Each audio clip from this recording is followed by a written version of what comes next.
Continuing with the review questions for the chapter or unit 4B. I'm on page 323 and I'm on question number 66.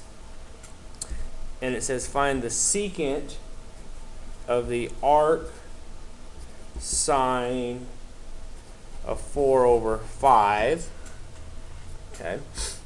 So remember, I got to set this up. Make sure I'm in the correct quadrant. So I have an arc sine. Inverse sine or arc sine is only defined in quadrant 1 or quadrant 4, or what we say from pi over 2 to negative pi over 2. So it's positive. So I'm in quadrant 1. There's my theta. So it's going to be 4 over 5. Okay.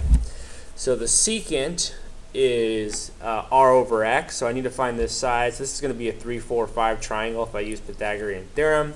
So that's a positive 3. So the answer is 5 over 3. Okay. 68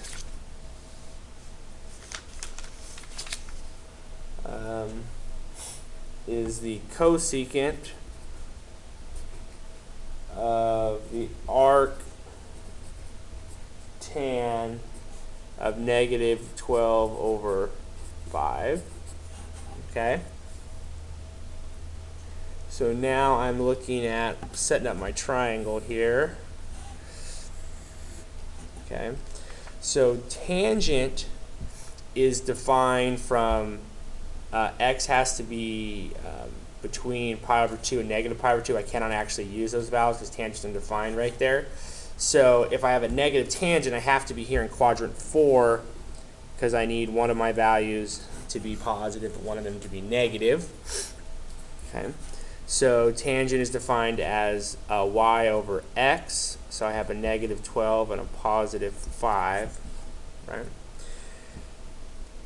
And so now I'm going to go ahead and look at it. So what do I do from here? I find that missing side because I want to find the cosecant of it. All right, so for that's another Pythagorean triple. So this is going to be 13 if I use Pythagorean theorem. Cosecant is defined as the reciprocal of y over r. So in this case, it's going to be negative 13 over 12, right? So the sine would be negative 12 over 13, but it's cosecant, so I just use the reciprocal of that, or I use the definition, r over y. Okay. Moving on here.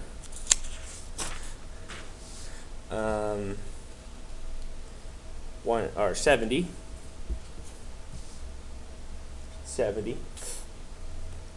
Find the tan of the arc sine of negative 3/4. Okay. So got to set up my triangle here. So realizing I have a sine, an arc sine that's negative. Arc sine is defined in quadrants 1 and 4, so that means it has to be in quadrant 4. All right. Sine is defined as the y value over the radius, and it's negative, so the y value has to be the negative 1. So if I use Pythagorean theorem, that's the square root of 7 right there. That's going to be the square root of 7 to find that missing side. So the tangent of that is going to be the opposite over the adjacent, right? So this is going to equal negative 3 over square root of 7. Okay. If I wanted to rationalize that, that'd be negative square root of 7 over 7. Let's look at number 72.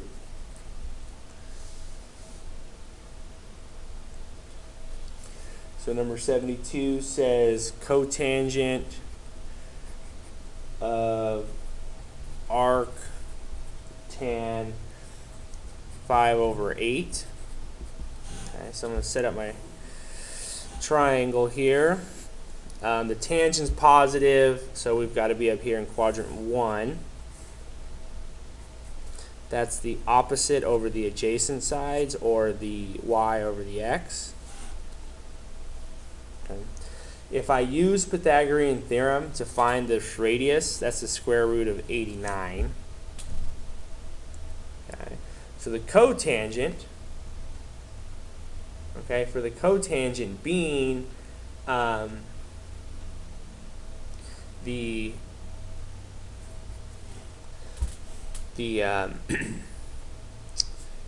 x over the y, right? And hopefully you could have also realized that, hey, this is the tangent, the cotangent is just the reciprocal of that. Kind of did it the long way here, but this is the point that we really want to understand.